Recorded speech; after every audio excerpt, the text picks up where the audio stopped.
They told us to give a disclaimer.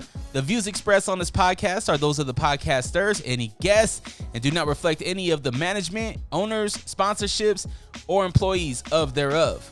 Pretty much, if you're soft, don't listen to this podcast. One thing I pride myself on is just being the same and trying to look out for my folks along the way. Like, even with all these, big things happening, nigga, like, you still mad humble, and you still, like, you have enough clout now where you could easily be like, I'm not fucking with this, I'm not fucking with that. Oh, yeah, motherfuckers, it's on. You good now? Yeah, I'm good now. How's Kenny doing, man? Dude, he's good, man. So he's... We're recording, by the way. Okay, cool. No, perfect. So, Kenny, my older brother, he's doing good. He's out in West Jordan. Lives right across the street from Jordan Landing, but he lives with our mom, our biological mom. Yeah. But no, he wanted me to tell you, he says, what's up, dude? Because he's like, damn, I haven't seen Dre in so long, man. For real, it's been, I think the last time I seen him, we were at Top Golf.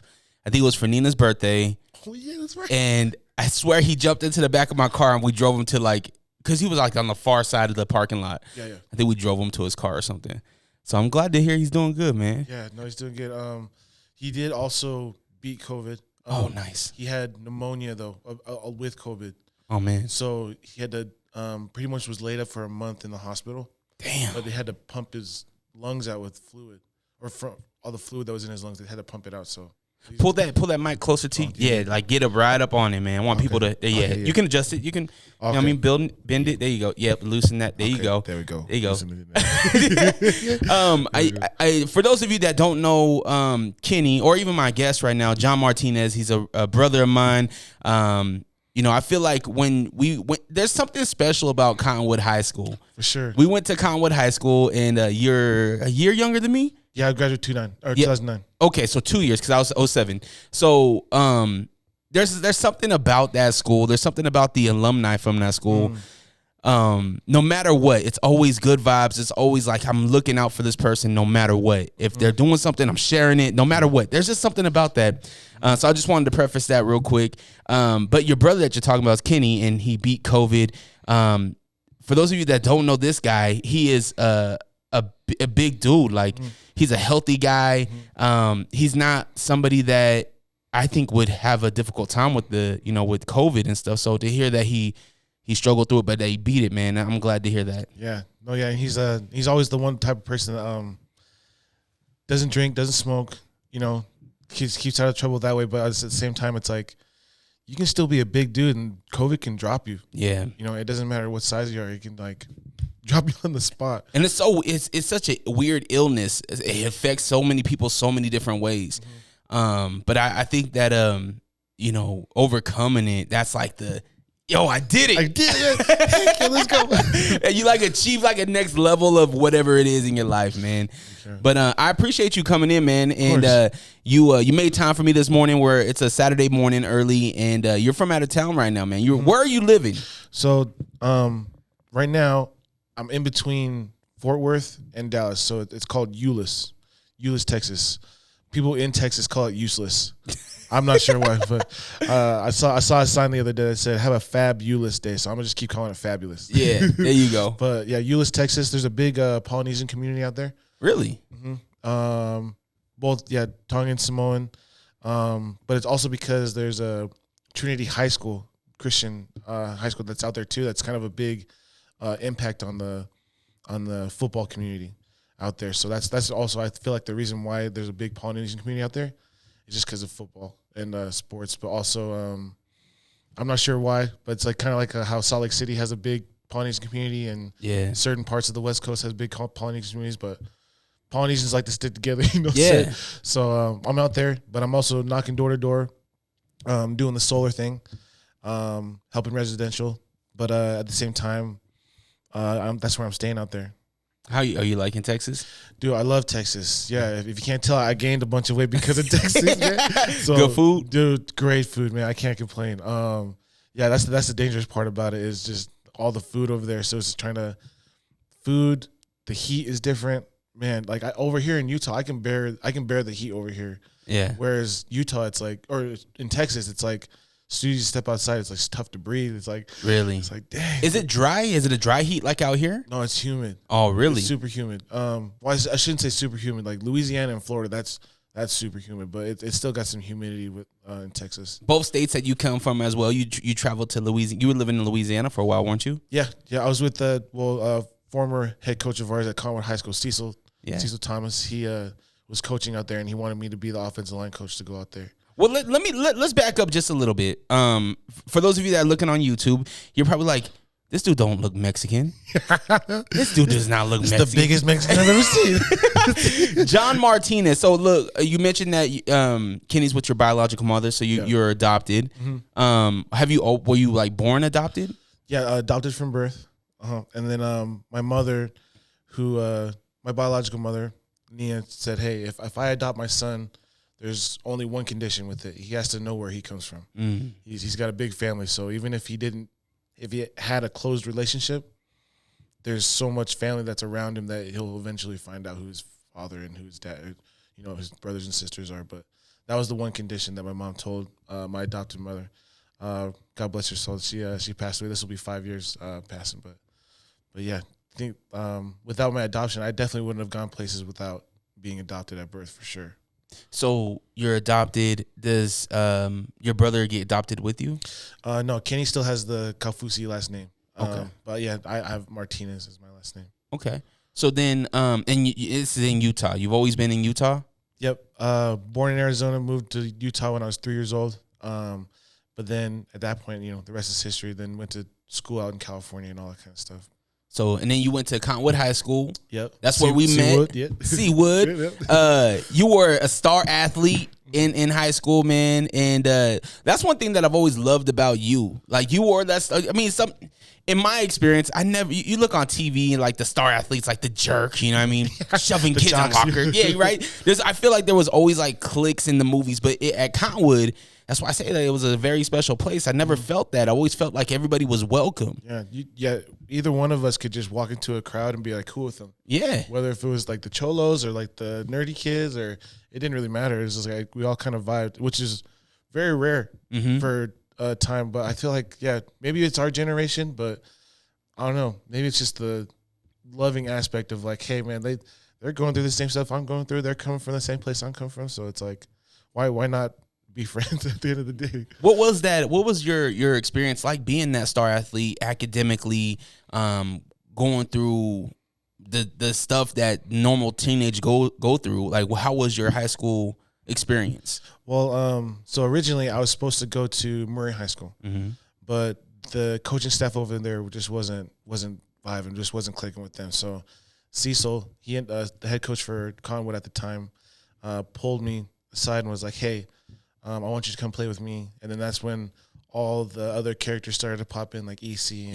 and my brother and Aussie. And it just started to become like more of like a, I recognize you. I used to play in Little League with them. Like, it's all of a sudden these star athletes started to pop in. It's like, oh, maybe I am at the right place, Maybe I am at where I'm supposed to be. So then it's like, and then at that point, fast forward up until like 2008, 2009, then it was like, man, we're competing for like state championships and we're competing in the playoffs and stuff like that. And as a high school athlete, those are the type of things that you want to be competing at the highest level. And man, our high school coach definitely portrayed and conveyed that for us for sure. I seen a really cool post. It was you, EC, I think Bot was in the photo too. Oh yeah, Bot and Austin Robbs and yeah. And one of the, I think it was EC posted it and he said, "Yo, we made a promise to always have each other's back." So what was that brotherhood like? So and what is it like? So well, not to get like any eerie or anything, but we did have a ceremony at the time because Cecil Thomas knew that the group of kids that he had on his team, we would literally fight each other on the practice field, but then become brothers in the locker room and off the field. So it was like, it's rare that you would fight your brother and then be friends with him off the field or stuff like that. Very, very rare for you to have a team like that. But what happened was we made a pact where beyond high school football, beyond football, it's the sport of the game, that no matter what, if your brother was in need at the drop of a hat, you have to, not have to, but you are willing to be there for him.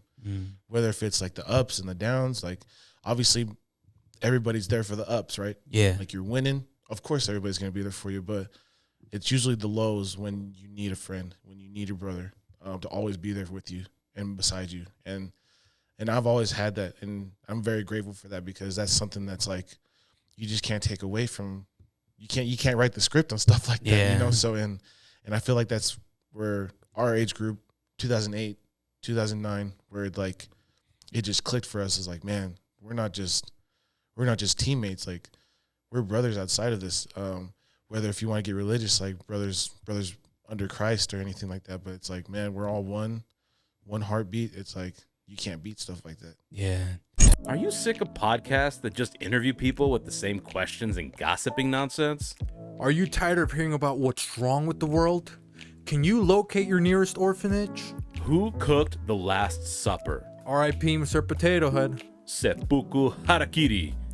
Where is Mavis Beacon? This is Hos. And this is host Beefy. Listen to the Beans and Rice podcast. Exclusively in Braille and all streaming platforms. Patent pending. You guys had a lot of talent, man.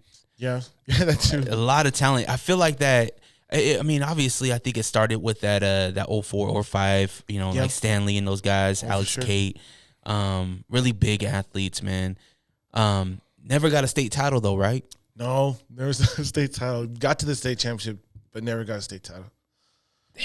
I know it burns deep. I know, but I mean, there was a lot of highs with the next stop of your career was college. Mm-hmm. You went to the University of Southern California. Mm-hmm. At the time, this was, I mean, it's still a prestigious school.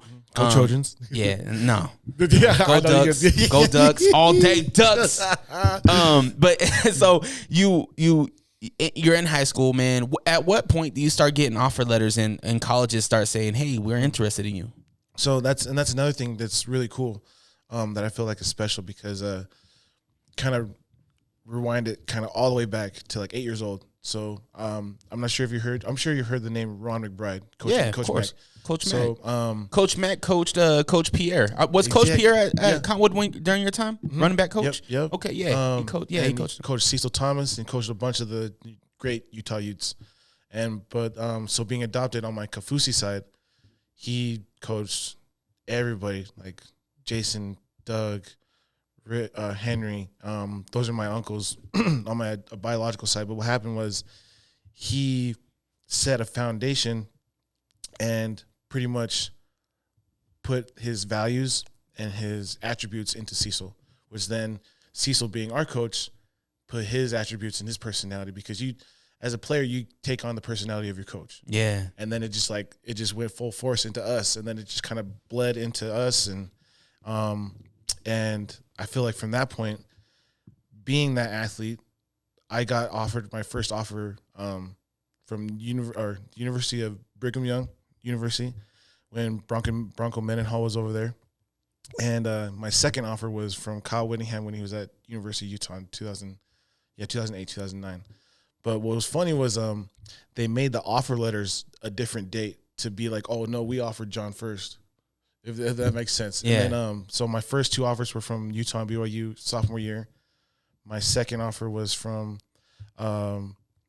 Kansas State University. And then once all these colleges started coming in, then it became all of the Big 12.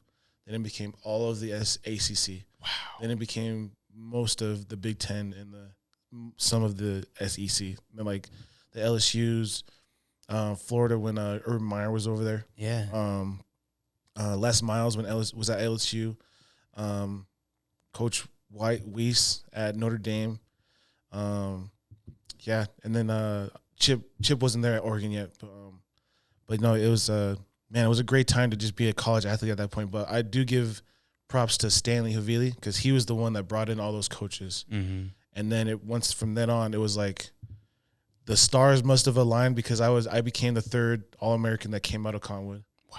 And then it was like, dang, I'm getting a lot of exposure for not only the state of Utah, but the city of Salt Lake City and the high school of Conwood. So at the time, it was Stanley was an All-American, Simi, and then you. Yep.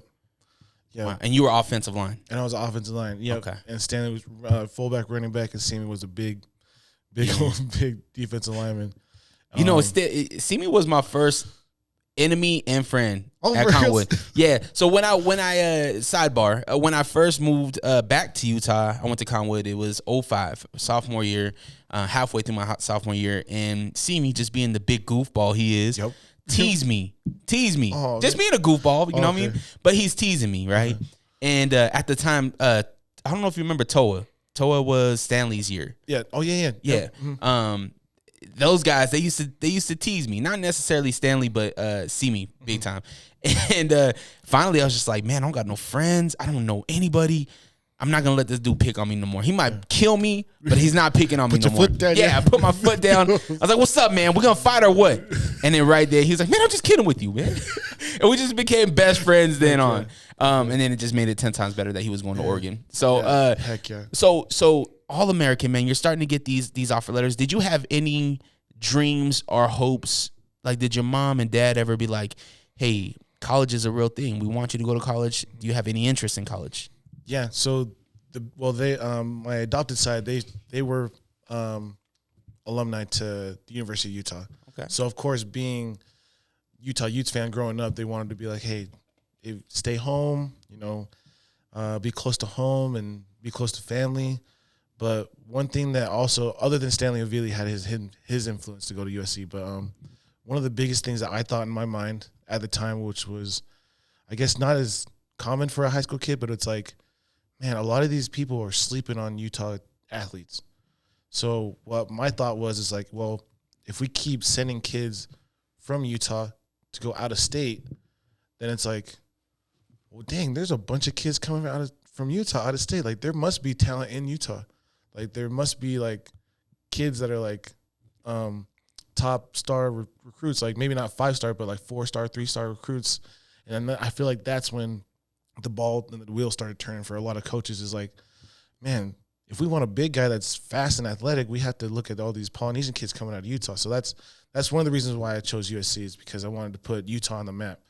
Because, man, I took pride when someone was like, when I went to USC and they're like, hey, man, where you from? Not like where you, not like that. Like, where you from, man? It's like, Murray, Utah. It's like, Murray, Utah? Like, where is that? Like, what the heck? He's like, heck yeah, I'm from Utah. And so I took pride into like tell people like, yeah, I'm from Utah, man. So then when, at that point, it was a pride thing, but also my parents, like I said, college was a thing, but just being an athlete was just very, very fortunate, because like as soon as I found out that I could get college paid for, like a full ride scholarship, then that's when like the wheels started turning. That's when like, oh, I could like relieve stress from my family to like not have to pull money out of their pocket to be like, hey, I want my kid to go here. Yeah. So that's when it started to click for me. I think that that's at a time too when you're so like you get influenced by a lot as a kid, right? There's a lot of stress and stuff because now there's a lot of variables. Yeah. How do you stay the straight and narrow? How don't you follow the path of? I mean, as bad as this sounds, there was drugs in our high school. There was these type of influences. We've seen these things. How do you stay away from that and follow the path of like, no, I'm gonna go this education route? So this might be a little corny, but so Kenny, being the older brother and the protector, he literally told me like, hey, if I ever catch you smoking or drinking, I'm gonna knock you out. But he didn't say knock you the F out. Yeah. So Kenny will knock you the F out. That's one hit. Yeah. So like, just imagining like my older brother over my shoulder every time like there's like there's a beer. Yeah. Like something like there. Like then it's like I just know there's gonna be a fist coming at me. So knowing that and just having that in my mind, like if I want to play football, if I want to go to college, I can't be doing that kind of stuff. Not only that, because I don't want to get knocked out. But yeah, that's just like something that was lingering in my mind and over my head was just like, I don't want to let my family down. I don't want to let my brother down, to let him know that I'm just, doing the wrong things. And then I don't want to let my friends down, because then it's like, well, if John's not doing it, then like I don't have to do it then. Like but if John's doing it, then it's like, well, then I can probably do it too then.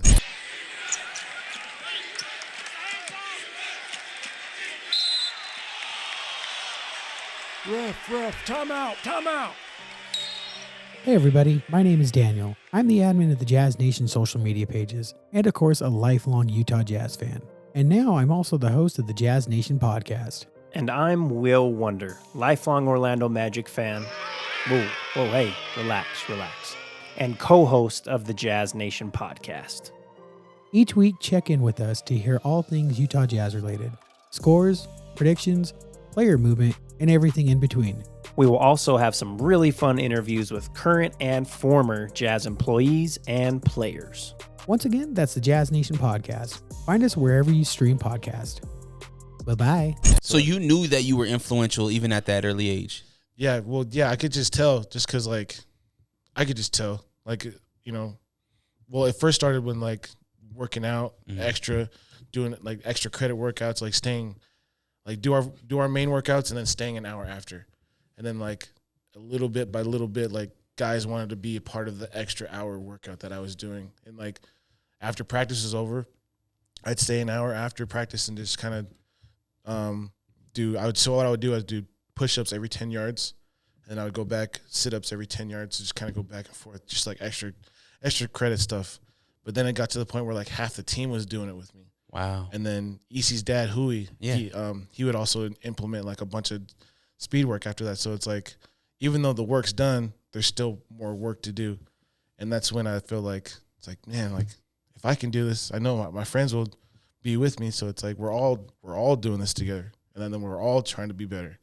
And like, what's that quote? It's like, all ships rise with the rising tide. Yeah. Where it's like, if everybody's going, then it's like, oh, I can go with you too. So that's where I felt like at a young age, like, yeah, that's when it happened. Not knowing it, but like just kind of realizing it around, like, oh, my friends are all with me. Like, oh, this is the spot we need to be in. So that's where it clicked. Did you ever get depressed or deal with anxiety during that time? Now, obviously, I know you deal with it now. I know we all deal with our mental health now. But like during that time, did you ever like be like, oh, I am feeling this way? I hate to say it, but it was because of the girlfriend I had. That was when like, was that softball player? Oh no. She was a swimmer. Oh, okay. Yeah. But and then she ended up going into the Marines. But I won't speak of her name. But then don't say her name. The Great White Buffalo. but no. So what happened was like that was when like high school love, puppy love, and like oh, you're going to practice instead of like kicking it with me, and it's like well I want to do this. Like I can't spend time with you and you at the same, or the love of football and the love of this. I can't do that at the same time. It's like I have to. There's only so many hours within a day, and it's like I can't. I try my best to like balance it both, but sometimes it like outweighs the other, and then there's a lot of ebbs and flows. And it's like as a high school kid, it's like,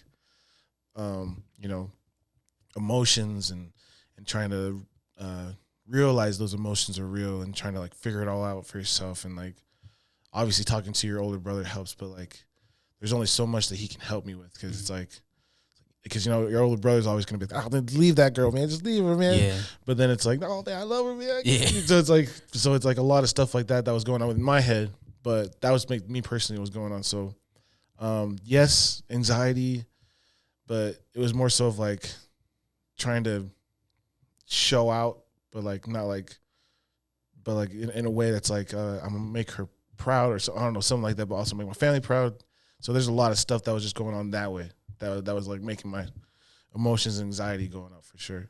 Was there ever a point where you're like, am I doing this for myself? No, I couldn't say it was like I guess, well, the only time that I wanted to choose something for myself was signing the dotted line to go to USC. Because like, let's back up just a minute. Yeah. Because before you sign the dotted line, you have to make the choice to go to SC. Yeah. I remember we had the news and everything. You're on the news, man. Yeah, put the hat on you.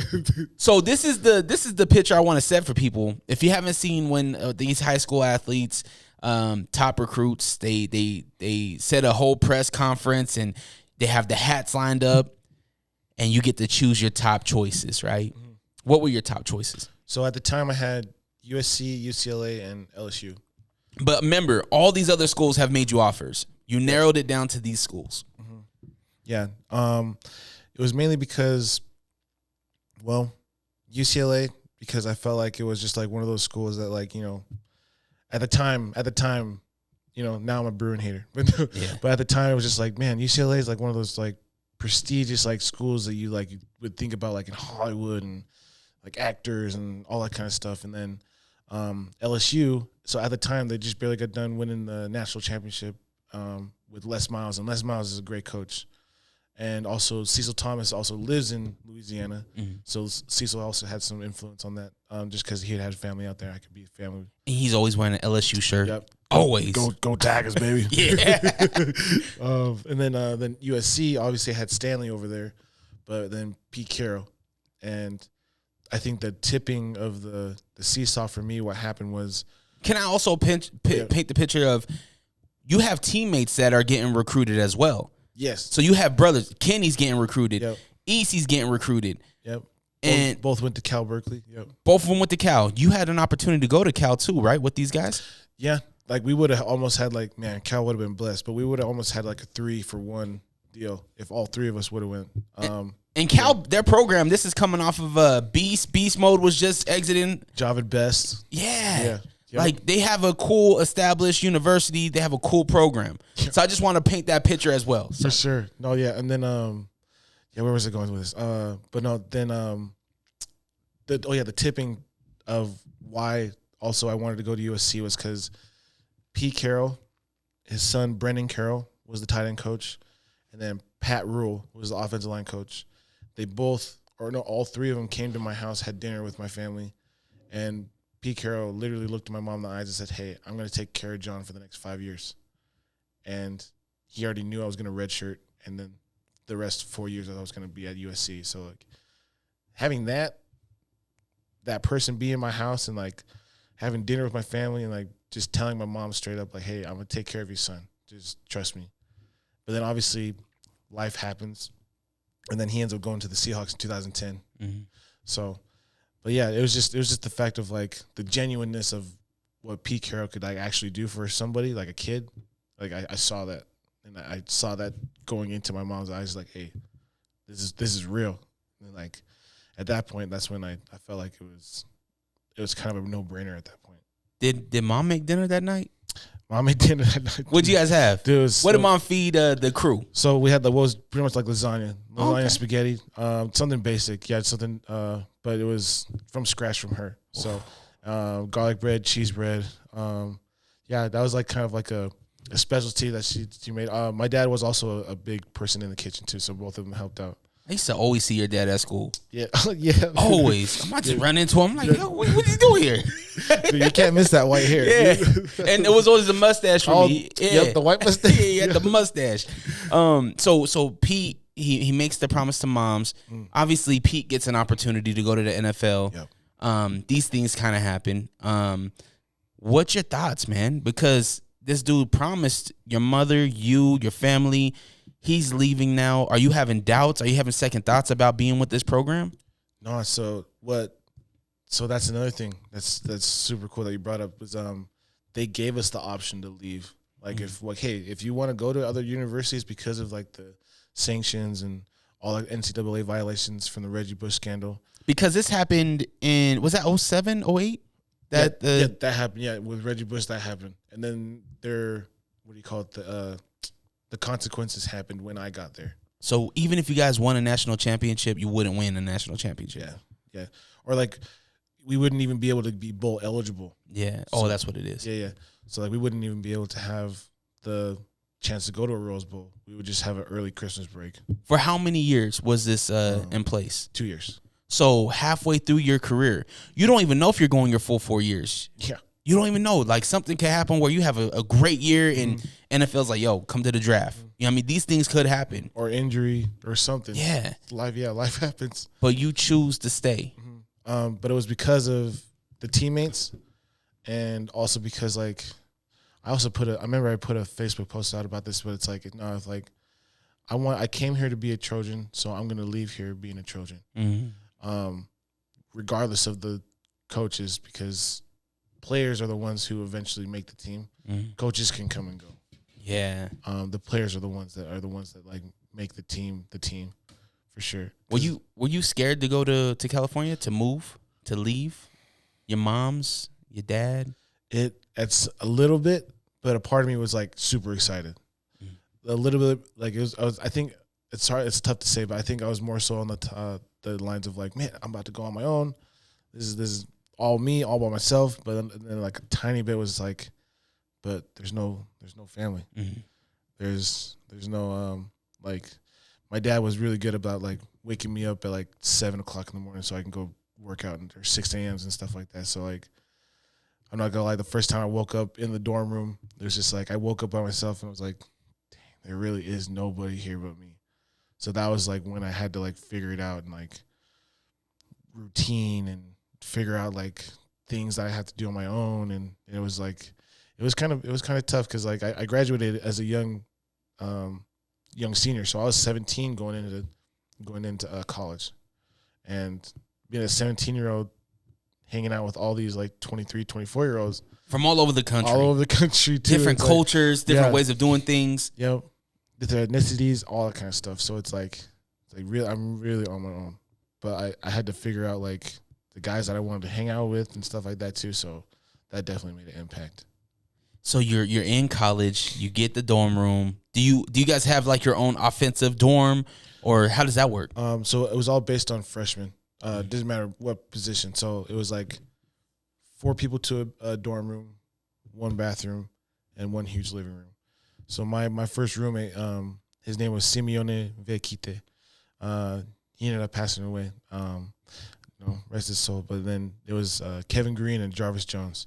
And Jarvis Jones actually hurt his neck, but then to get cleared by USC doctors.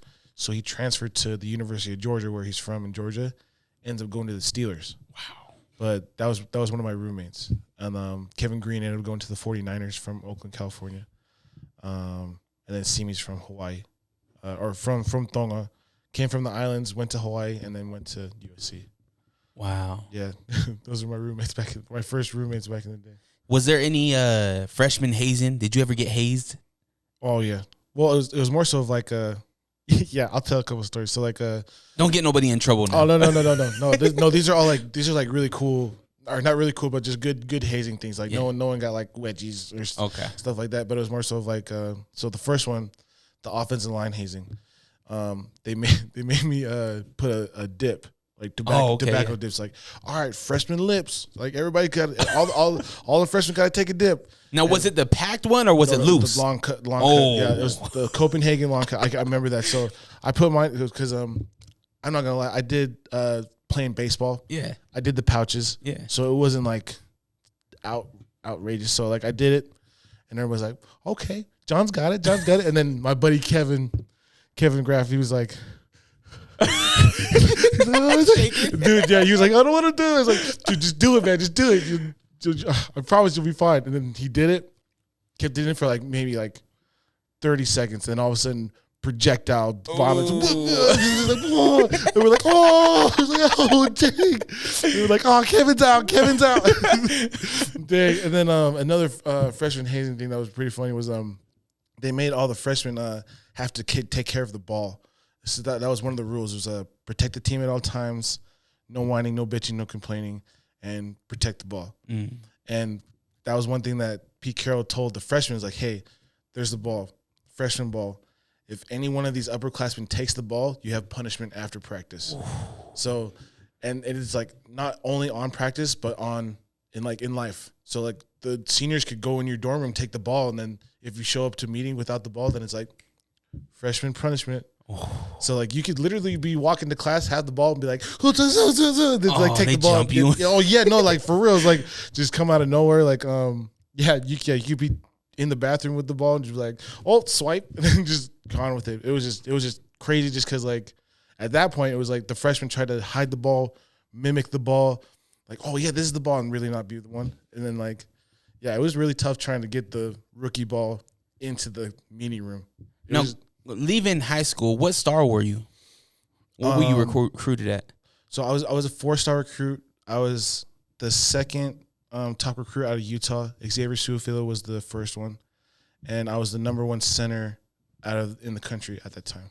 So before going to college, you obviously played the All-American Bowl, didn't you? Yeah. So I had a chance to go to either the Army All-American Bowl in San Antonio, Texas, or go to the Orlando, Florida, All-American Bowl in Florida. So which one did you choose? I chose the Under Armour All-American one just because, I don't know. I just heard not cool things about it. It's like, yeah, the Army All-American one's cool, but like this one's brand new. Yeah, I was gonna say, Simi went to the Army one. Yep. And the thing that I thought was cool with the Army one, they would come to your high school, they would do like a big old press conference and give you the jersey and all that kind of stuff. But what I liked about the Under Armour All-American one was that it was brand new. It was in Florida. Never been to Florida.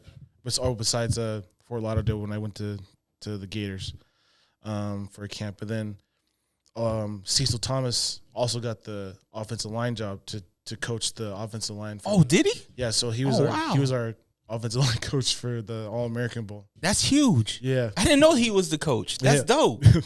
Yeah, so like Coach Cecil always scared me. Dude, you could hear his voice from a mile away. Yeah. That's how grizzly this dude was, man. Real quick side story. When I was like trying to meet friends and whatever, this is 05. So Recco was, you know Recco, right? Yeah. So Recco was there, and I'm trying to meet friends, and Recco's like, man, come to practice, come try out. And so I'm like, all right, he's setting me up, right? He's setting me up. There's no way I'm gonna make the football team, but fuck it, I'm trying to meet friends. Yeah. So I end up going. We work out, right? We do the weight lift, and we weight lift and everything like that. We're doing the one leg leaps and things like that in the gym. And then we're like, okay, and then they're like, all right, let's go to the gym. So we go to the basketball court, and once we're in the gym, we start to, we get in our position. Recco and those guys, they're all D line, right? So I'm going with them because they're the only guys that have been talking to me. So we go and we get on the line, and I think it was Coach Jones. It might be Coach Jones or it was Tom Jones. Yeah, it's Coach Jones. And he's like, all right, get on the line. So we get on the baseline, and we all get in our stance. I didn't know how to stand. I get in my stances. So I forget what it was. The big white boy. I forget what his name was. He was one of the stars. I forget his name. But anyway, he showed me kind of the stance, and so Coach Jones hikes the ball, and as soon as I get up, the guys are already 20 yards in front of me. I was like, yeah, this ain't for me. Like, I'm gonna go DJ. I'm gonna go become a radio personality. That's when we, Coach Pierre Jones, the running back coach, that's when he was like, yo, how about you try to flyer and do these other events for me and so whatnot. But during that time when you're in the All-American Bowl, man, what was that experience like, man? There's all kids from all over the country. Some of them competition. I'm assuming that some of them went to SC. How was that experience? Hey, yo, you're probably listening to the Unrestricted Podcast with DreRawka. We are? No, they are. Yeah, oh, right. Oh, wow. And I'm the real Ruby. You can catch me and Fonzie and G Daddy Funk on Lake Talk 801 Podcast. Yeah, but I think you have to come in more smoother, more funnier. Yeah, they could catch us on the Lake Talk 801 podcast. Yeah, y'all can catch us on the Lake Talk 801. Yeah, and be like, and yeah, man, hey, and they could catch people like me, the real Ruby, and people like you, Fonzie, and people like him, G Daddy Funk, wow, on the Lake Talk 801. Who cares? What did he say? Huh? I didn't hear him. I don't know, but this probably should be the ad. Are these on? Catch a new episode every Monday on all streaming platforms. The Lake Talk 801. Tune in now. So you had, just to name off a couple of names, Alshon Jeffrey. He was he ended up going to South Carolina, but he was committed originally at USC, but then went to South Carolina because he's from South Carolina. So Alshon Jeffrey was there, played for the Bears. My other roommate, Frankie Telford, and then Kevin Graff was also a USC guy. Then Matt Barkley. Oh yeah. He's currently at the Bills right now. Let's see. Oh, Manti Te'o. Yeah. He was also there. Went to Bama. Yeah. Or no, he went to Notre Dame. Oh, did? Oh yeah, Notre Dame. The middle linebacker, Notre Dame. And then let's see who else was there. There's a bunch of guys, just a bunch of guys, a bunch of names. And what was also funny about that too is the All-American Bowl was before the letter of intent day. So this is kind of a background story. I haven't really told anybody but my family. So they gave me a position, like a spot on TV that I would do the hat thing. Oh. But one of the guys is like, hey, John, we booked out a spot for you. So you're going to be on TV. Like who you can tell me your top three and then like who's the one that you want to pick. And I'm like, I don't know. I don't know where I want to go. And he's like, well, you got to choose because like we booked out this time for you. So I had to national TV. So I had to choose on the spot that day or that week to figure out like if I wanted to go to UCLA, USC, or LSU. And at that point, I was like, I was by myself. I remember this. I was by myself in the hotel. This is like it was part of the Disney resorts because they let us stay in the hotel rooms of the Disney resorts out there in Florida. But I was like walking back and forth in this room, one of the conference rooms. I was like literally just pacing back and forth, looking at the ceiling. Like, dang, I don't really know if I want to go to USC or UCLA. Like LSU sounds cool, but it's kind of far.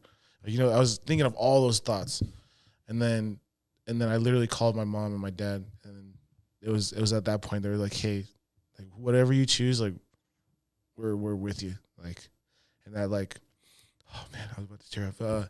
No, that just let me know, like my family, no matter where I went, my family was all in with me. Yeah. And at that point, I was like, man, like I just remembered the time that Pete Carroll sat at the table, and then that's when it's like, hey, I want to be with that guy. I want to be with Pete Carroll. Yeah. So then that's why I chose USC, and fast forward into the game, halftime. I ended up doing the hat thing, but I had my little brother, Nick, choose the hat. So I was like, all right, go ahead and choose. He tossed out the UCLA one, tossed off the LSU one, gave me the USC hat, put the USC hat, and then the high school band in the crowd was playing the Fight On song. Wow. Yeah, so, yeah, that became real at that moment. Like, man, I'm all in now. I got the hat on and everything. I'm all in Was now. Coach Cecil by you during that time? No, he was on the field. Okay. Yeah, Did he see it, though? Yeah, he saw it. Yeah. Was he like, no? Oh yeah, no, he was this. No, I remember this too because I came up to him. He's like, hey, congratulations, bro. But, you know you done fucked up, right? You just went like from here to here. Yeah. Get on the line. It's like, come on. No, I do remember that too. He did come up to me and congratulate me, but he did feel a little bit type of way just because I didn't choose LSU. From being from Louisiana for sure. Man, that what an incredible like way to go through this whirlwind of going from star athlete in high school to a prestigious opportunity as the All-American game. Not everybody gets that. For sure. Not even like guys that are winning Super Bowls had that opportunity. Mm-hmm. You know what I mean? Now obviously a Super Bowl's a Super Bowl. Yeah. So you get that, man. You're in college. What was that experience like when you actually get to suit up for your first game at USC? At SC?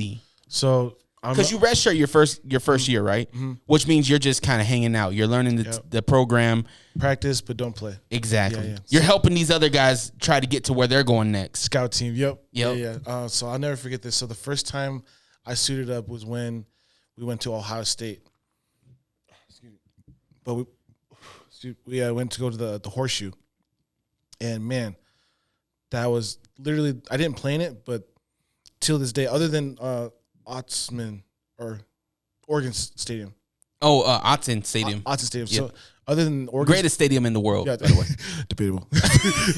but no, other than Oregon Stadium, dude, Ohio State's Horseshoe was literally the loudest place I've ever been in. Like 100 plus, so they sold out. It was 101,000 people there. Oh my goodness! And at least 2,000 of them were the USC fans. Oh man! It just tucked away in the top corner. So like, and obviously the USC band. But other than that, it was like all red and white. And I remember this because it was Stephon Johnson, the running back. Taylor Mays was at safety. Matt Barkley, freshman, 18-year-old quarterback, playing in that situation. And you had a bunch of other, obviously a bunch of other people there, but Stanley. But it came down to the wire where I think we won like 21-17. But obviously you can tell being that close of a game, there's so much noise. And I remember trying to like, because I had the clipboard at the time, so I had to take notes of like all the plays that were being played. And I remember the offensive line coach was like, it's like one of the plays was like a 24 dive. Left eight, right corner, X, Y out. And there's like, I was like, what? What? What are you saying? What are you saying? I can't. So, like, dude, I just remember that at that moment, it was just like, oh man, I can't hear for nothing in this stadium. So like, I had to literally like be up close next to his face to hear anything. And man, we ended up winning that game, and which was like going from the loudest stadium to the most quiet, and just hearing that little tiny piece of USC fans in the corner. Man, that was like the most outrageous, amazing game I've ever been a part of, for sure. For sure. So that was a time when you're actually taking notes. What was your first game played as a Trojan? First game ever got in was Minnesota, the Golden Gophers at Minnesota. Man, super cold game. I remember that too. But so I was at this point I was a redshirt sophomore. So this is 2011? 2010. 10? Yeah, 2010. Okay. And then, yeah, so I got him like the last 3 plays of the game, but we were already up. And I think it was like maybe 5 minutes left of the fourth quarter. They're like, hey, John, so go in. And I was like, oh, heck yeah, let's go. And I remember I got my first decleater too, because it was an outside zone to the left, and I had to backside cut somebody, and I chopped him.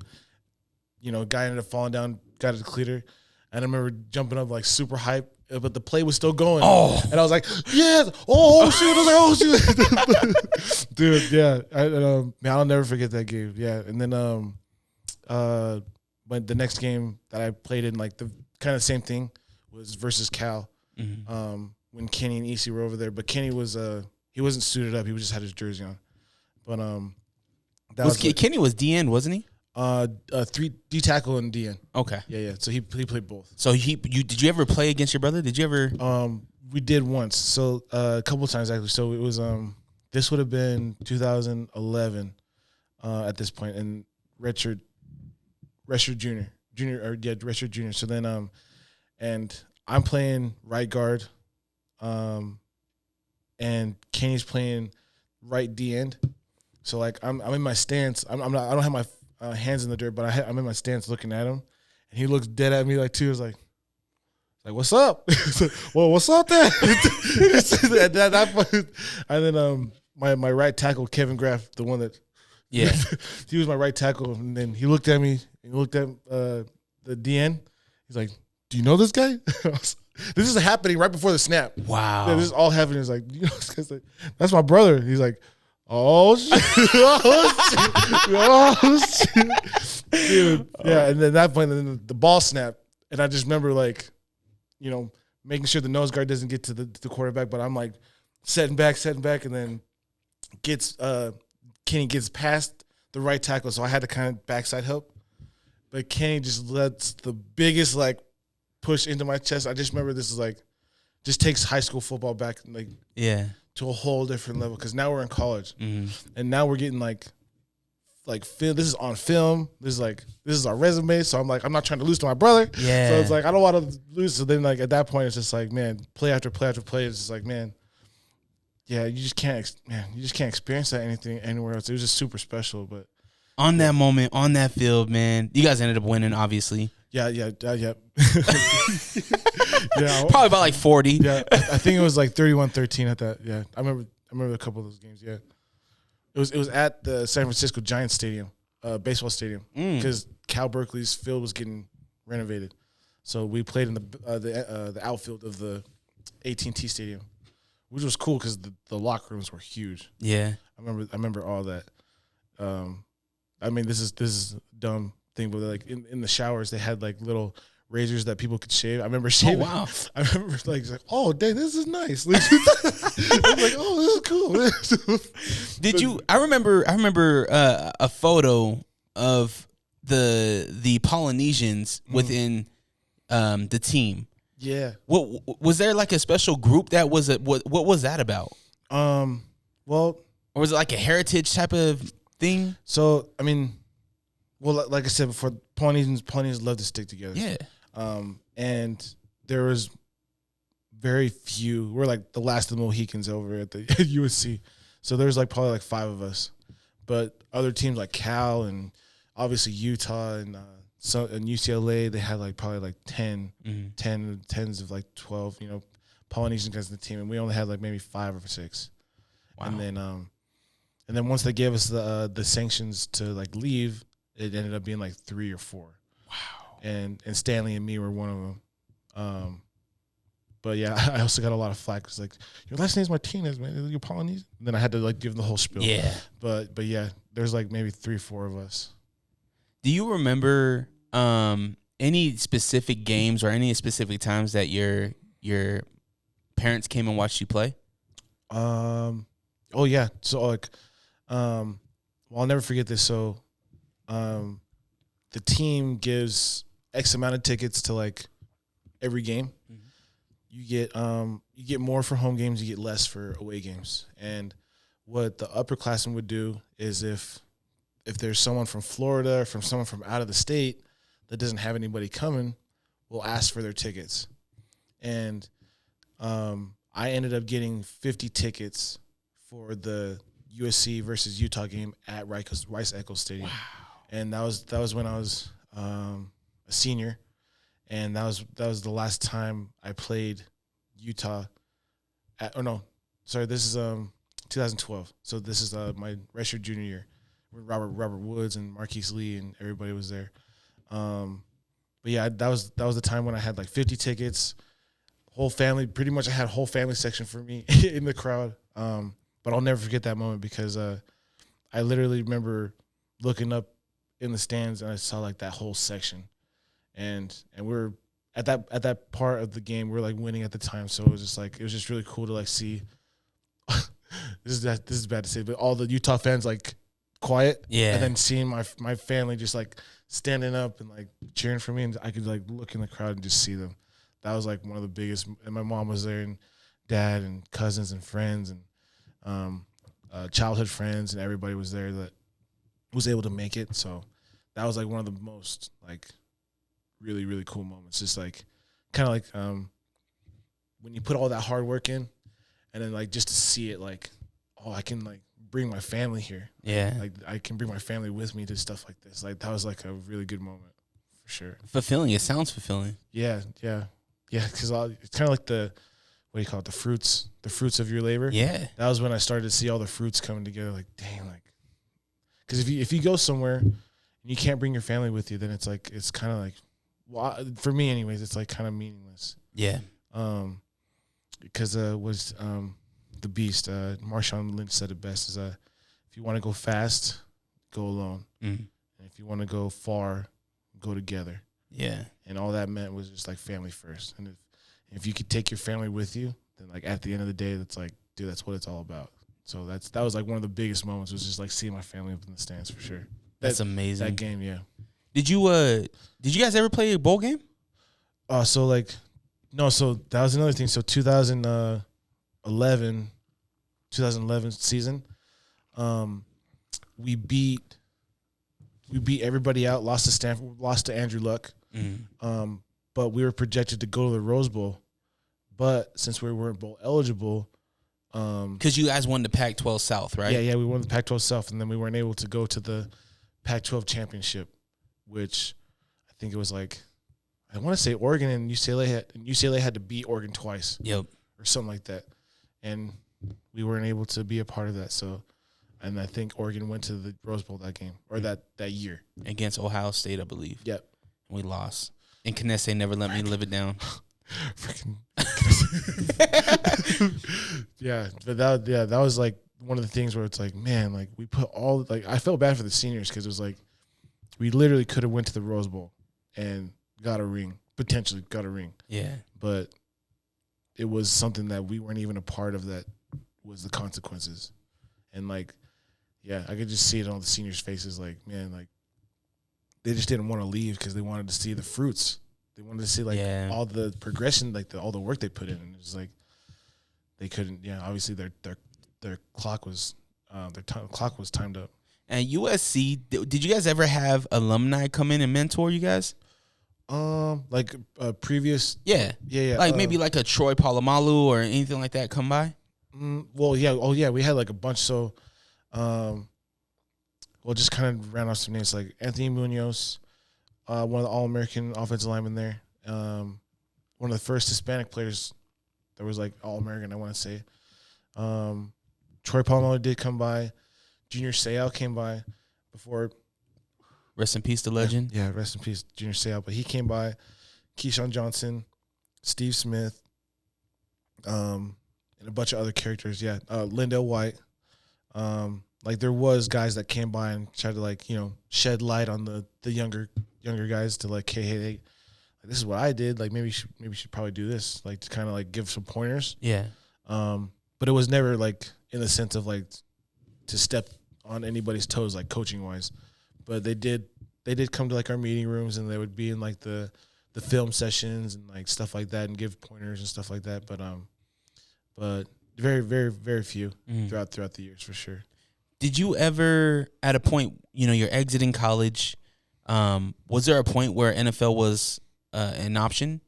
For sure. So I'll say this, that preparation is super key. So And one second, I want to backtrack a little bit. In your college career, did you ever sustain an injury? Obviously, you get injured, right? Little bumps and bruises, but anything that put you out for a minute?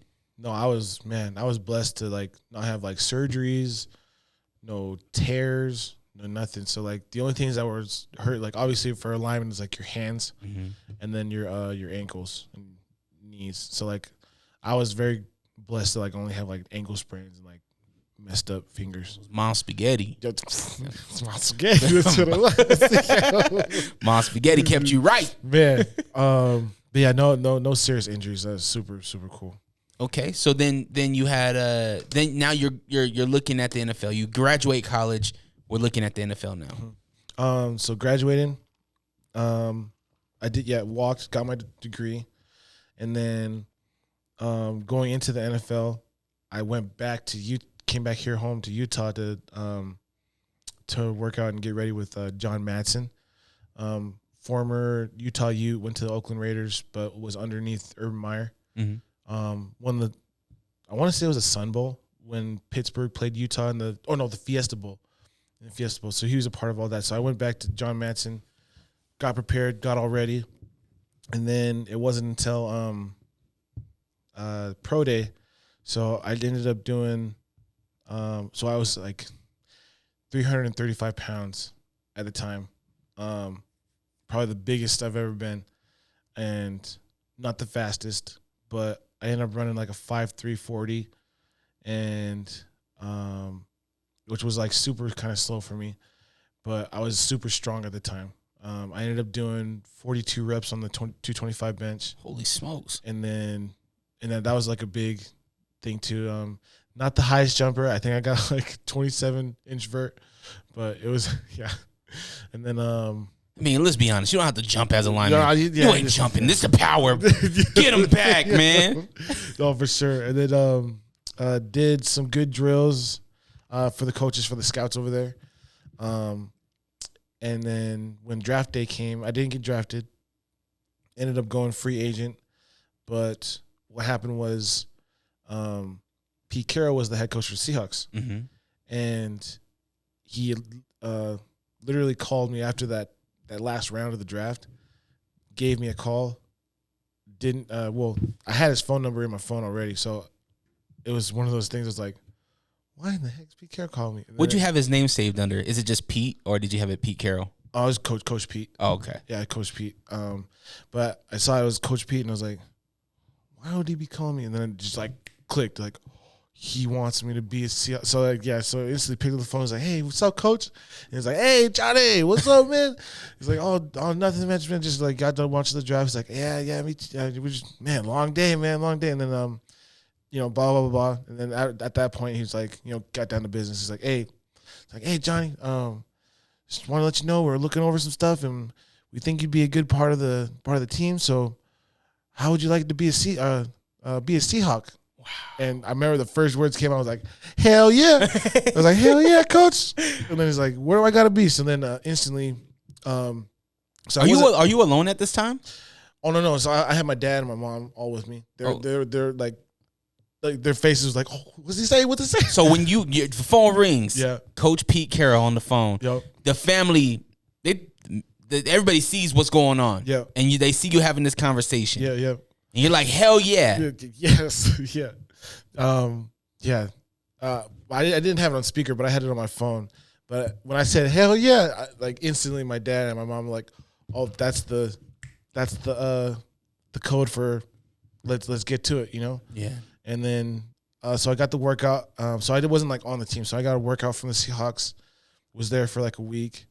They invited like 30 people, but only took 2 guys. Wow. I know it was rough. And then at that point, it's like a lot of competition. Lots of competition from it. And obviously, the more you go up, the less room for error. Yeah. So at that point, it's like, man, I got to be on my game. And they're just running through drills. Running through like 7 on or 9 on 7s where it's like without the wide receivers, but it's like just linemen and linebackers. Running through all those kind of drills, conditioning tests. Yeah, just everything that you would do in normal practice, but then some. But meetings, throwing the playbook at you, asking questions of like, well, what would you do in this situation, and where's your mind at? What would you do this? Like, what call would you call, and stuff like that. So it's like they're just picking each other's brains, and then I'm like, man, like I have to be on my A game. So obviously I didn't get picked up because they only took 2 guys. Like I said, out of the 30, I was part of the 30. And then at that point, I still tried to go to the league, but my agent at the time, he lost his NFL PA license, so I had to search and kind of find agents and try to mingle and see who's who and who's what could be a good fit. And then at that point, I fell into arena football, and that I went that professional route. So, which was crazy because going from an offensive lineman to then going to arena football, now I'm a fullback, a glorified offensive lineman who can run and catch the ball. And the only reason why I played fullback in arena football is because nobody else wanted to like go head up with the linebacker, because arena football is a lot different rules than outdoor regular football. So it's quick too. It's quick, high scoring. Like a low scoring game is like 50, 60 points. That's a low scoring game. I used to DJ for the arena football out here. Screaming Eagles. Oh yeah, Doug, you came. Yeah. I remember we adapted up and took a picture. No, that man. So like obviously arena football is fast paced, different. But at that point, I just figured out that like, hey, if I want to, I think I was not so much like trying to live the dream, but I just knew that like I had too much years left in my knees to like be an athlete. But then at that point, obviously went to the Portland Thunder, Los Angeles Kiss, and then Orlando, Florida to play for the Predators. And that's 2018. And then I'm kind of rambling through this already, but it's like then 2018 played at the Utah Warriors for like a couple games. Rugby. Local team here in Utah. Go Warriors. And then, but yeah, and then now the rest is history. Now I'm up in here. So through all that, you there's a lot of ups, downs through your story, a lot of things that you learn, man. But what do you feel like you've learned the most through this whole thing? As much as, man, it's almost like you have to find ways to do it for yourself. And I don't want to say that selfishly, but it's like there's so much that your friends and your family can do for you. But it's ultimately what the decisions that you make and the choices that you make. It's that's what ultimately came down to me, because it's like no one's putting the helmet on for me. No one's putting the football pads on me and my cleats on for me. And then it got to the point where it's like, well, if I'm gonna do this, I got to do it for John. And if I got to do this, then it's got to come from a place that's like genuine and wholehearted, where it's like, are you dabbling? Are you on the fence about it, or are you all in? And I got to that point where it's like, yeah, I had to dig deep, really, really deep, to figure out if I really wanted to still be an athlete or not. Do you now in 2022, you're a man of faith, right? You always been Mormon, right? Latter-day Saint. So I've been a heathen. No, I'm just kidding. I've been out here. Yeah, I've been out here, man. So I grew up in around it, the Church of Jesus Christ of Latter-day Saints, but it wasn't until June 15th this past month, just recently got baptized. So there was never, because typically in our culture here in Utah, when I say our culture, I don't mean any faith. I mean just like being a Utahn. There is the path of like, yo, after school, you're going to go on a mission. Yep. But that was never a thing for you. You never were like, I'm going on a mission because you weren't a part of the faith at the time. Mm-hmm. Is that going to change now? I don't know how the whole faith thing works. Mm-hmm. Do you get a calling? Can you still do a mission? Is that something that you want to do? Well, so no, that's a good question. So I'm full of them. Yeah. so I just turned 31 this past Saturday. Oh man. We getting better, man. We getting better, man. No, so just turned 31. So I'm too old to go on like a mission. But if I were to get married, I can go on like a mission with my spouse. Oh. So then that I could be like within the ward and help out that way. I would be considered an elder, but I just wouldn't be like a 18-year-old kid knocking doors. I just would help out with the church or the ward. But yeah, I'm still learning because I'm just newly baptized, fresh in there. But were you baptized here in Utah, or where'd you get baptized at? I got baptized in Texas, in Colleyville, over there, and man. And that's another thing too is I appreciate all my friends out there because they're just a good friend group, good influence on me. But also I remember my parents also asking like, man, I wonder if John was baptized before all this, like wonder what path he would have taken. Would he have gone to USC if he was a member of the church and stuff like that? So I do ask what if questions a lot, but I do know that in college, being a regular 18-year-old, 19-year-old kid in college, obviously drinking and smoking is a big kind of outdoor, or not outdoor, like the outside of the life, partying, fraternities, all that kind of stuff. But yeah, I don't know. It's almost the what if question. Like maybe things would have been different, or yeah, for sure being a man of faith. What made you go that route? To be baptized? Yeah. So at 31 years old, why were you like, yo, now's the time? Well, I almost feel like the two parts. So I almost feel like all the stuff that I've been through, it was almost like a preparation to get to it, because timing is everything, right? Mm-hmm. So I almost feel like the stuff that I went through, it was meant for me leading up into baptism. Because it prepared me to like, well, I know where this door leads, and I know where that door leads. So it's like I've experienced that, and I've emotionally know where that's gonna go. So it's like I don't want to go there because I gotta do this. So I gotta stay away from that door. Gotta stay away from that door. So those are the things that I was thinking about, and then also leading up until backstory 2020. Do you know Etu Molly? Yeah, all those little brothers. So he's with me out there in Texas. So first time I ever met with the sister missionaries was 2020. And those of you who don't know the gospel or the Book of Mormon, it was just the plan of salvation. The first question they asked me was like, "Hey, John, do you think, or do you know that God has a plan for you, specifically for John?"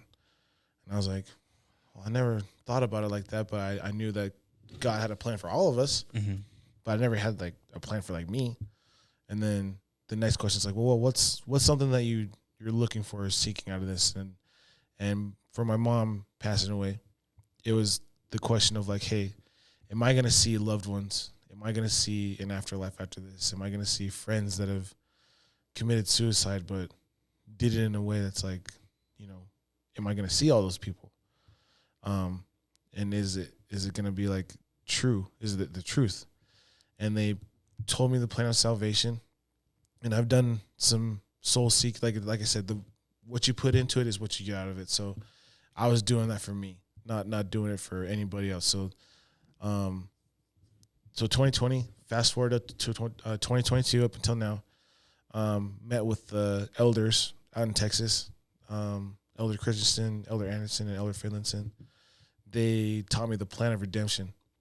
And what the plan of redemption is, it's like, hey, it doesn't matter what you've done in your past. That was meant for it to happen. That was meant for you to learn all those things, so then it can be something that can catapult you or momentumly push you into a spiritual place. Because then it's like, well, like, dang, like, you mean like I had to go through all of that to get to this point? Like, well, you can ask all the why questions you want, but it's like, now I'm at this point. I am where I am because of me. So it's like, and then at that point, I'm like, well, baptism, right? I feel it's like a spiritual momentum for me because to give like a talk or like an example, because the only way that all this information was to sink into my head was sports analogies. Mm-hmm. So one of the sports analogies that sunk into my head was spiritual momentum. And Russell Nelson said a talk was, think of a basketball game. And first quarter, back and forth match, seesaw battle. Second quarter hits, 5 seconds left in the first half. Guy passes the ball in, takes the ball, shoots a 3-pointer, sinks it. That momentum going into that half eventually ends up letting them win the game because of that momentum that they got from that moment that happened. Now, talking about baptism, I feel like baptism for me is that Hail Mary, that last second 3-pointer shot where it's like baptism doesn't mean the work stops. Baptism means that like now the work begins. Mm-hmm. So knowing that story was like, this is my shot to like a spiritual momentum to lead into the second half of my life. Mm-hmm. And that's where it just like all clicked for me. Cause like, I know we're all here for a purpose. I know that we're all here for a reason. There's a reason why I came here to talk to you. And whether if the talks that we're talking about sheds light onto someone else and sparks a light in somebody from listening to all of this stuff, like I do believe that's like for a reason. And the baptism wasn't just for me. It was for everybody around me. Because it was like so cool to see like guys that were like drinking on weekends and smoking cigarettes and all that kind of stuff. And then it got to the point where it's like kind of like football. Like, well, if John can do this, I can do this too. Yeah. And then that's when like sports and all that kind of stuff. Like I could be a role model for sports for like kids and stuff, but like to be like a faith and not to be religious or anything, but it's like, man, if I could do football, like, and to have the same kind of impact on the same people around me, and it's like the same question, like, or the same thing that comes to my head is, well, if John can do this, I could do this too. Absolutely. And then that's where just everything started to click for me. I think that this next chapter in your life is one that you could tell that is one that you are happy about, one that you are passionate about, and one that you're learning still. Yeah. Right. Yeah. And I feel like it's like in the other half of your life where you were learning football, where you were learning these different things, X's and O's. Exactly. Yeah. You were excited about it. There was that spark. There was that drive. It's the same thing, but now on this other half of your life, just like you said. And I think it's beautiful. I think it's awesome. Thanks, man. And I'm very proud of you, man. Thank you, man. Because and I hope people can. I know people will get something from this story. Because you have a tremendous one. There's so much that we didn't even dive into. Yeah, oh yeah, for sure. You know what I mean? There's so much that we didn't dive into, but I also know that we don't have a lot of time as well. But one thing I want to do with you is, well, the hat. I noticed the hat. Yeah. What's up? We want to talk about the hat real quick? Yeah, so goes back to Coach Mack. Yeah. So he instilled, I'm not sure if you can see this, but he instilled a saying in his culture on his team. So Mafu, the literal translation of Mafu in Tongan is heart. Oh. I'm not sure if that was coincidental or not, but that's just what it means. And then the M is mental toughness. A is for attitude. F is for fanatical effort. And the U is for unity. And it became Mafu, and then Mafu Mafia, and then it became like something that everybody could just like, just have in their hearts. Where it's just like when they think of Coach Mac, they think of Mafu, and they think of all the things that he's done for everybody that he's touched as far as like their lives and their families and stuff like that. So that's where this hat comes from. And I actually just got done talking to Coach Mac. They're doing a documentary series on his life and his legacy. You can find it on athletes.tv. That's the only place you can see it. But yeah, that's the platform where you can find it at. And I actually just got interviewed to be a part of that docuseries. And then I got the hat along with it. That's awesome. Yeah. But yeah, it's super cool. Shout out to Coach Mac, man. Coach Mac. I met Coach Mac for the first time. I was with Pierre, and we went to Weber State. Yep. And he was the head coach at that time. Yeah, Coach Mac was up there, and this was at a time when Weber State I don't know if they got new funding or whatever, but they built a whole brand new field, and they got a whole bunch of cool things, and they were turning that program around once Coach Mac got over there. So I just seen the impact of what he was doing and what how these kids look at him. So to see firsthand, to see you, experience the same thing, I think that's dope, man. Thank you. So I think Mafu is something that we all can adapt to. For sure. Man, it's all about that heart. Something I want to do with you, though, man, something I do on this show is we create a festival, a music festival. Okay, I remember this. Okay? So what I want to do is, where are we having this festival? What location? Anywhere in the world. It might not even be in the world. It might be on a different planet. Anywhere. Okay. You've traveled a lot of places. Yeah. Dang. So because if we're doing like out of the planet, it would be cool to do something on the moon. Ooh. And then have like the Earth be the background. Yeah. Into the festival. I like that. What we can call it? Moonfest. Ooh, I was thinking rock stars. Outer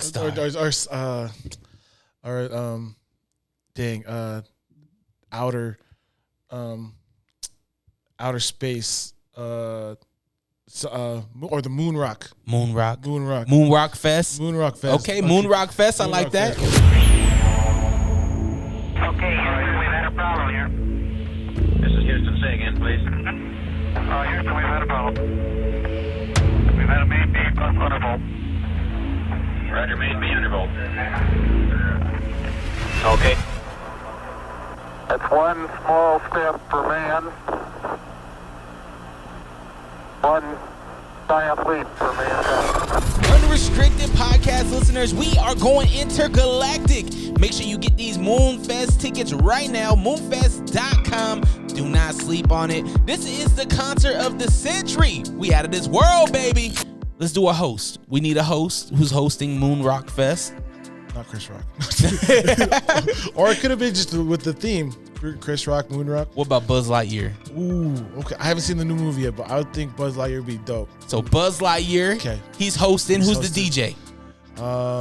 DJ. You know what? Being local, I want either DJ Freshness or obviously you. But then if I was to put like a historical DJ, you ever heard of DJ Noise? Nuh-uh. He's kind of like a Polynesian. Out here? No, I forget where he's from, but he's Polynesian. How about we have them tag team? Okay. Ness and Noise. Yeah, turntables on both sides. Boom.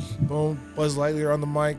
Yep. Buzz Lightyear's introducing our first guest for Moon Rock Fest. Mm-hmm. Who's he bringing out? Who's our first act?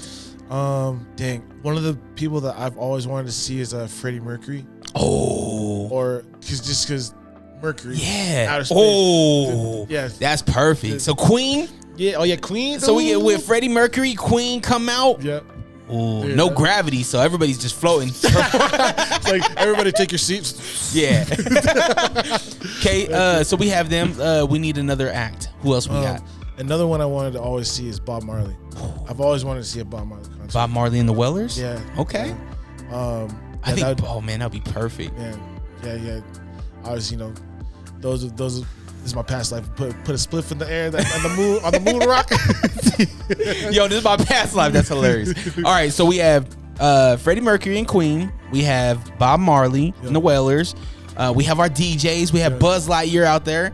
He brings Toy Story. I mean, Woody's out there. They got the mechanical bull. We're hanging out. We're having fun. Yeah, cash. Who's our co-main event? Right before the main attraction, who comes out?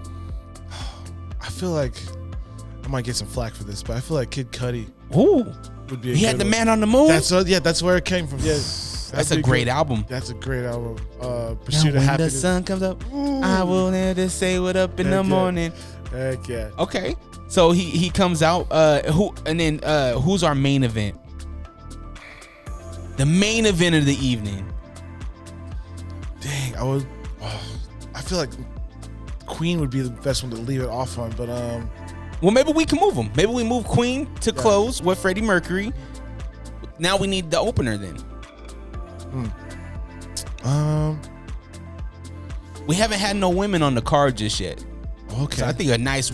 Ooh, what about Intergalactic? Yeah.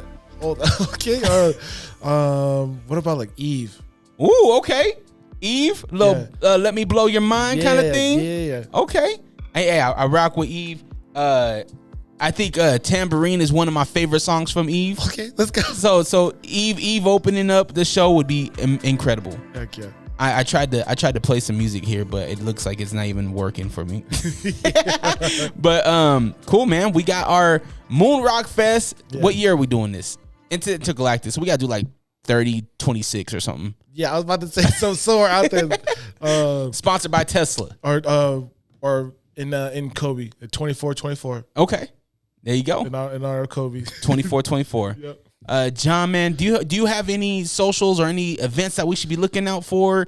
How can we follow your journey and whatnot? Well, just to give out my handles, you can find me on at Big John the Don. That's 2 G's, Big John the Don. And then I am trying to get into the podcast life, or just to help out local Utah folk. Yeah. It's called The Front 801. That's another one of my handles where I'm trying to like get people to realize that Utah is special too. Yeah. And there's so much beautiful stuff out here in Utah. Now, how are you gonna do that? But you live in Texas. I know. So that's another thing is I'm going back and forth. Okay. But I feel like for the week that I've been out here, I've been able to create a lot of content, and pictures, and videos and stuff like that. So, because ultimately, I would love to because this is home. Yeah. Utah's home for me and for you. So, it's I do plan on coming back here to live for the rest of my days for sure. Okay. Cool, man. Well, the Front podcast coming soon. We got to put a date out there. Do we have we need to set like we're doing this. No more procrastinating. We got the stories. We got the people. You got such a great catalog too of like people that you've met from different states that you can zoom in and whatnot. Mm-hmm.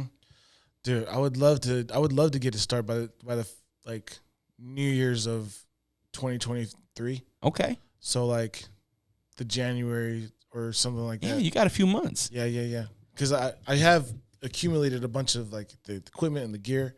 Trying to work on that voice. Yeah.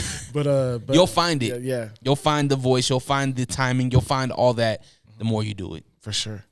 I look forward to listening to it, man, because I know that you have a really unique story where you've experienced so much. I mean, whether if your adoption alone, like dealing with having a biological mother, the passing of your mother, that's something that's going to be the hardest day of my life when I lose my pops. You know what I mean? My pops means the world to me, you know what I mean? So I'm going to look at guys like you to help me through those type of moments, you know what I mean? For sure. But I know that those stories will help other people as well. So I look forward to listening to the Front once we get this thing off the ground. And let me know if you need help. I'm here if you need, whatever it is, you know what I mean? Heck yeah. As much as Coach Cecil had you guys have that bond there at that moment, yeah, just have an alumni bond. We're there. Heck yeah. Did they put like do you have like a plaque or anything in school at Cottonwood? They do have the records, but it's in the weight room. Oh, okay. Yeah, all the weight room records. Dang, I think, man, like you, Coach Cecil, like you guys need like a little plaque or something. I know. Other than like the runner up state trophy. But I do plan. Well, that's another thing too. I do plan on like putting my jersey back there. Wow. Not like a ego thing, but just to be like, dude, you guys could do it too. Yeah. Like, there's so much stuff that happened before this that you guys have to know that like there was so much cool stuff that went on that during that era. I wonder if I could do something like that. I've accomplished some cool stuff. I know you have, dude. I made it on the radio. Let's go. I've won DJ of the Year twice. Okay. Yeah, that's right. I remember seeing that. And maybe I can get like a cool. I mean, there's no place. I mean, maybe like a creative something. Maybe not in the gym or anything, but maybe they could throw me somewhere. There's like I know there's that huge trophy case right when you walk into the car. Yeah. Where like they could put a record in there for me, a microphone or something. Ooh. Like, we had alumni that did this, and you could do it too. Yes. Who else has done some really cool stuff that are alumni? Well, do we have any senators? Do we have any governors that came from our high school? I can't think that. Magicians. I know Jocelyn was a jazz dancer. I know obviously Stanley went to the NFL. Yeah. I can't really think of anybody. Me either. Different time. Make sure you follow John, man. He has a really cool thing that he's doing, man, with this whole with your life in general, man. So I appreciate you, my brother. I hope y'all have a great rest of your day. And again, thank you. Hey, thank you.